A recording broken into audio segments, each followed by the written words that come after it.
Questão de concurso do TRF3 sobre o Marco Civil da Internet, a prova do domingo passado para juiz federal substituto no TRF3.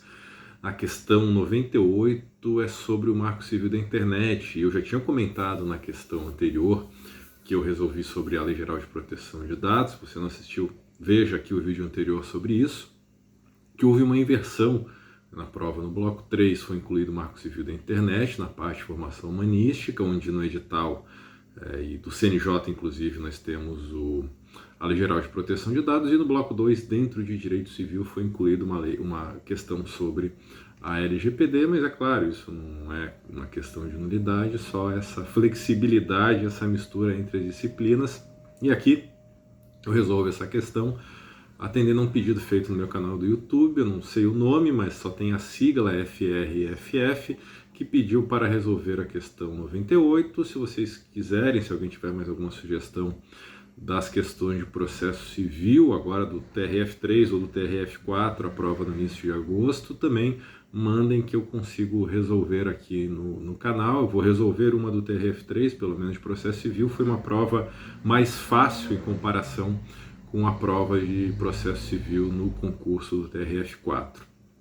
Então essa questão 98 do concurso para juiz federal substituto do TRF3 é uma questão bem formulada e difícil, é uma questão extremamente difícil, porque ela envolve aspectos legais do Marco Civil da Internet, do Código Civil, então por isso que ela estaria mais apropriada lá no bloco 2, na disciplina de Direito Civil, e julgados do STJ sobre o assunto. Aqui nós temos um caso prático que é o seguinte, eu vou ler então o enunciado da questão. Maria foi durante muitos anos ativista de uma ONG ambiental, morava com a companheira Monique e a irmã Ana quando foi assassinada. Logo depois surgiram vídeos no YouTube ofensivos à honra e à memória de Maria, Monique e a memória de Maria, ponto. Monique e Ana ingressaram com medida judicial postulando tutela de urgência para, além de obter a retirada dos vídeos ofensivos da plataforma, que YouTube e os provedores de conexão fornecessem elementos que permitissem a identificação cadastral, nome, RG, CPF, endereço, dos usuários que postaram conteúdos caluniosos contra Maria, para fim de reparação de dano moral, ou seja, o objetivo aqui da identificação dessas pessoas que postaram conteúdo no YouTube contra a pessoa falecida é a propositura futura de uma ação de condenação ao cumprimento de obrigação de pagar, consistente na compensação pelos danos morais sofridos pela falecida. Nesse cenário, então, o final da questão, quanto à responsabilidade dos provedores de conexão e de aplicação, então aqui já destacam as duas categorias de provedores do Marco Civil da Internet. Relativamente aos dados pessoais dos usuários, é correto afirmar que, e aí nós temos 4 alternativas que fazem menção tanto ao YouTube quanto aos provedores de conexão como responsáveis por essa guarda e exibição desses dados cadastrais, nome, RG, CPF, endereço, dos usuários que postaram conteúdo ofensivo no YouTube. Então essa questão, como eu falei, é extremamente difícil, né? Acho que houve uma grande quantidade de pessoas que assinalaram a alternativa A, né? No sentido de que o YouTube, o provedor de aplicação que teria um dever legal de guardar esses registros do usuário registrado na sua plataforma, que realizou essa postagem de vídeos, né? Mas aqui também a gente tem que ter muito cuidado com a eficácia de eventual pedido desses dados cadastrais, se ainda estiver no prazo, né? Porque é muito fácil criar esses perfis falsos no provedor de aplicação, na plataforma, no site, na rede social. Então, por isso eu vou explicar melhor essa questão, qual é o gabarito, qual é a alternativa correta e por quê. E essa dificuldade, como eu falei, não envolve apenas o conhecimento do Marco Civil da Internet, não só a leitura do Marco Civil da Internet e a compreensão, a lembrança dessas categorias principais de provedor de conexão, aplicação, registro de conexão, aplicação, dever de guarda, ajuda a resolver, mas não é suficiente para resolver a questão, porque nós precisamos também do auxílio do Código Civil e da jurisprudência do STJ sobre o assunto, né? E o STJ, tanto precedentes, principalmente, os temas de recursos repetitivos e, eventualmente, a jurisprudência, decisões destacadas em informativos, acabam sendo muito cobradas, né? Estão sendo muito cobradas nos concursos, já uma tendência de um bom tempo, e isso se repete nos concursos da magistratura federal, né? No concurso TRF4 houve uma grande quantidade de questões envolvendo precedentes, principalmente temas de repercussão geral do STF, temas de recursos repetitivos do STJ. Então, em primeiro lugar, aqui no aspecto legal e do Marco Civil da Internet, a Lei 12.965 de 2014, nós temos lá um dever de guarda de documentos, especialmente dos registros de conexão e de aplicação, que dizem respeito, em relação ao registro de conexão, as informações relacionadas ao endereço IP dos usuários, e os registros de aplicação também, informações relacionadas aos usuários e aos acessos às atividades dos usuários na internet. E aí, via de regra, né, os prazos, para quem estudou a lei, para quem se recorda, os prazos de guarda desses registros previstos no Marco Civil da Internet variam de acordo com a sua natureza. Lá no artigo 13 do Marco Civil da Internet, nós temos o prazo de guarda dos registros de conexão pelos provedores de conexão por 1 ano, e o prazo de guarda dos registros de acesso a aplicações na internet está no artigo 15, pelos provedores de aplicação é de 6 meses. Então, o provedor de conexão tem o dever de guardar os registros de conexão, ou seja, o ingresso do usuário na internet, por que meio, eventualmente o endereço IP, quem fez esse uso, qual foi a origem, né, da conexão, esse prazo é de 1 ano, e os provedores de aplicação das atividades dos usuários nas aplicações da internet é de 6 meses, e eventualmente esses prazos podem ser prorrogados judicialmente. E aí, dentro desses prazos, também é importante lembrar essas categorias. O provedor de conexão é a pessoa jurídica que fornece os serviços que permitem ao usuário acessar a internet por meio de computador, smartphone, tablet, televisão e outros dispositivos. Então, são empresas de telefonia móvel, fixa, de internet, de TV a cabo, em que as pessoas assinam um plano de acesso à internet, são os provedores de conexão, e o provedor de aplicação é toda pessoa jurídica fornecedora dos serviços existentes na internet, então páginas, plataformas digitais, redes sociais, os aplicativos que você baixa no seu smartphone, tablet, outros.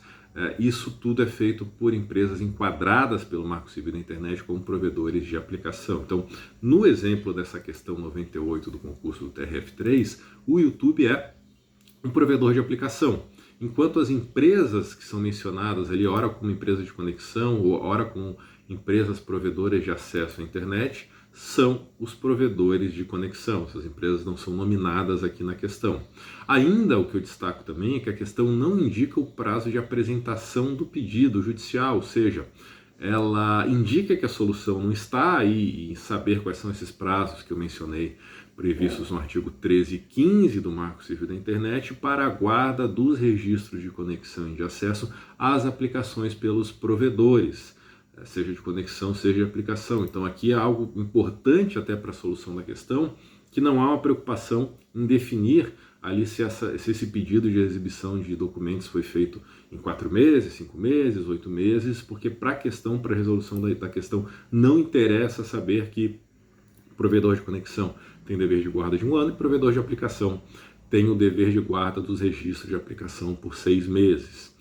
E para resolver a questão, nós temos que levar em conta 2 aspectos diferentes. Primeiro, quem tem o dever de guarda dos dados cadastrais dos usuários, nome, RG, CPF, endereço, que é o pedido aqui mencionado na questão. Então, quem tem esse dever?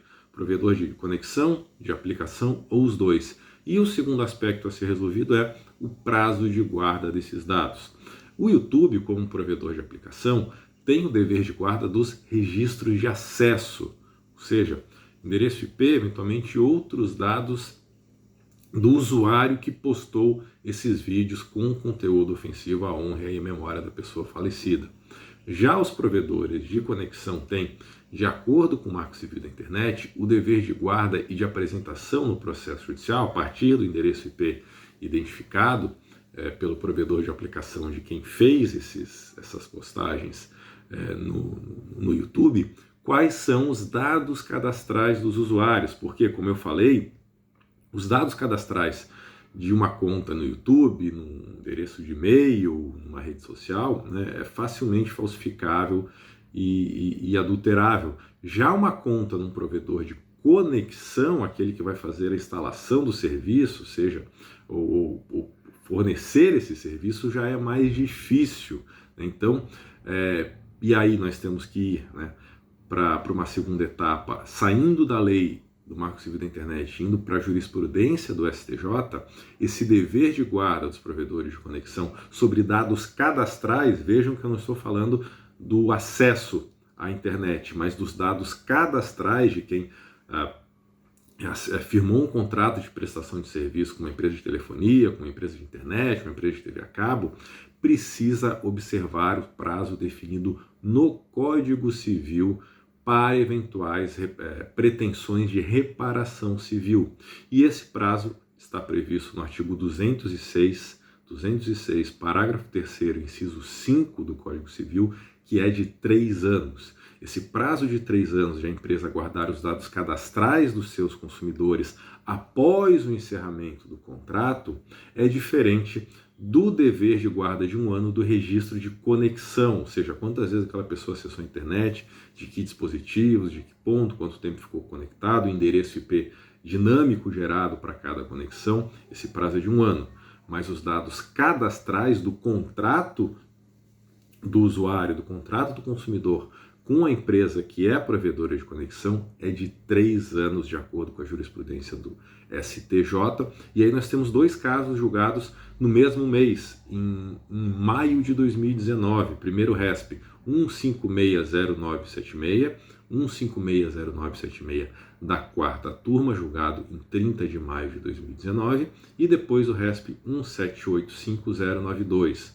1785092, que foi julgado, é o mais antigo desses dois, foi julgado no dia 7 de maio de 2019 pela 3ª turma do STJ. Então, as turmas do STJ com competência para uniformizar a interpretação e aplicação do Marco Civil da Internet, nessa questão envolvendo reparação civil de uma pessoa natural, jurídica e direito privado contra um provedor de aplicação, que é pessoa jurídica e direito privado, é o prazo prescricional do Código Civil de 3 anos. Então, é um dever de armazenar os dados dos clientes pelo período de 3 anos após o encerramento do contrato, com fundamento no Código Civil. Então, dever de guarda é do provedor de conexão e o prazo 3 anos. Então, por isso, a alternativa A da questão está errada, porque o YouTube, que é provedor de aplicação, não tem dever de guarda desses dados cadastrais dos usuários.